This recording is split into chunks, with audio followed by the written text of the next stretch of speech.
Hi, I'm registered dietitian and nutritionist Wendy Wesley, and I'm here in the St. Petersburg Free Clinic's Teaching Kitchen, and I have a great recipe today. I am going to make dark chocolate avocado truffles, and I'm always looking for ways to replace animal proteins with plant proteins, animal sources with plant sources. And I'm not vegetarian nor am I vegan, but when I can find a recipe that is all plants and is as amazing as this one is, I'm very, very excited about it. And so here are a few of the truffles that I've made, and these contain 5 ingredients. The main ingredient is avocado. I used a ripe avocado. I mixed it with some sugar, 5 ounces of this dark chocolate. This is unsweetened dark chocolate. This is baking chocolate, just like this. So 5 squares, 5 ounces.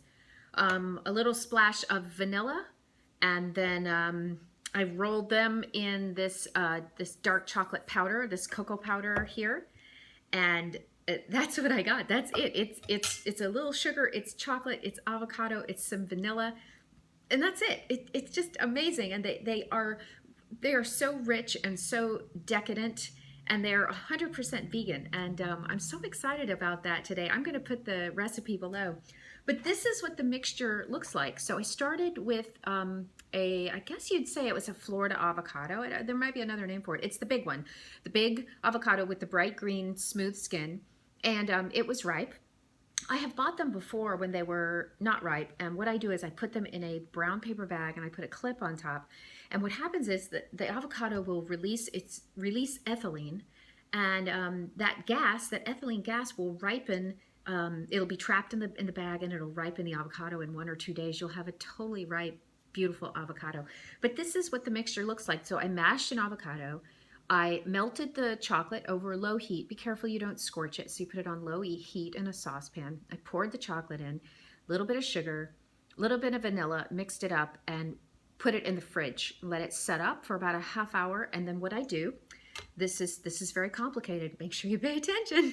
I take a scoop of it, about a teaspoon, and I roll it just like you would a meatball.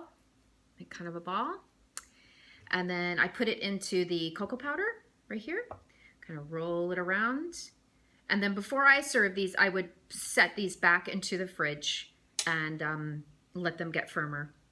And then these make this beautiful, beautiful, beautiful dessert that, like I said, it's just completely vegan. It's amazing. So I went to Facebook and I said, I'm stumped. What should I do? I have a ripe avocado. And someone said, what about pudding? And then I remembered this recipe that my preceptor from St. Anthony's, Diane West, had shown me.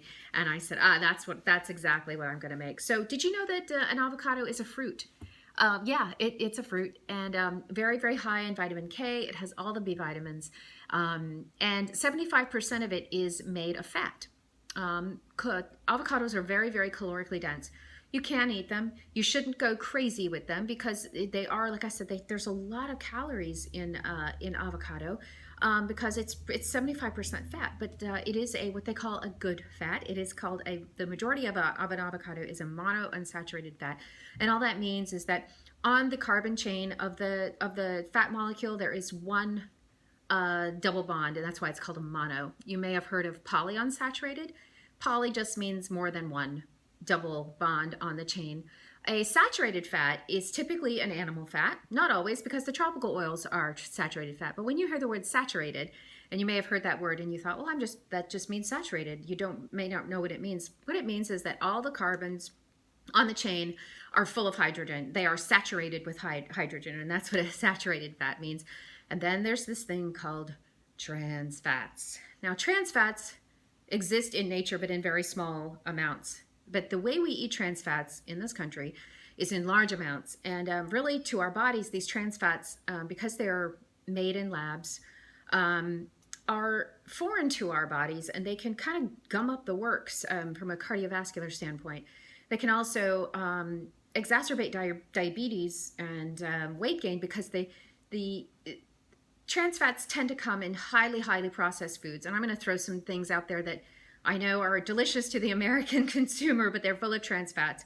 The beauty of a trans fat to a food manufacturer is that this food could sit on the shelf essentially forever, and the oil will never go rancid. And that's why food manufacturers love trans fats, because the oils have been treated in a lab.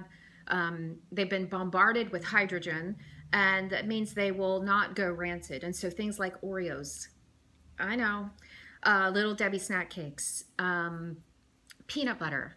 I looked at the label on this peanut butter, and it's there's a trans fat. It doesn't say trans fat, but it says partially hydrogenated fatty acids, and those are trans fats. And like I said, they don't really exist in nature, and often our bodies don't know what to do them. So it is best to stick with plant sources of fat, and those are the oils, the sesame oil, avocados, olive oils. These tend to be mono and polyunsaturated fats. The plant fats tend to be mono and polyunsaturated fats.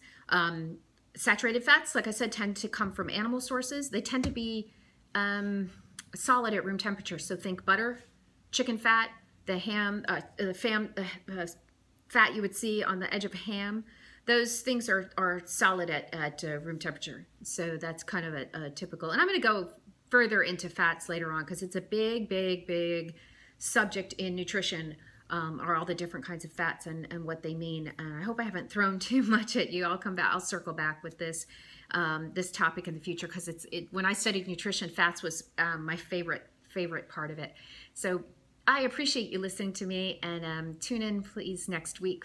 I'm going to do more cooking from the kitchen. I've got some really cool recipes I'm working on, and I can't wait to share them with you. So I'm Wendy Wesley, registered dietitian, nutritionist from the Teaching Kitchen of the St. Petersburg Free Clinic here in St. Pete.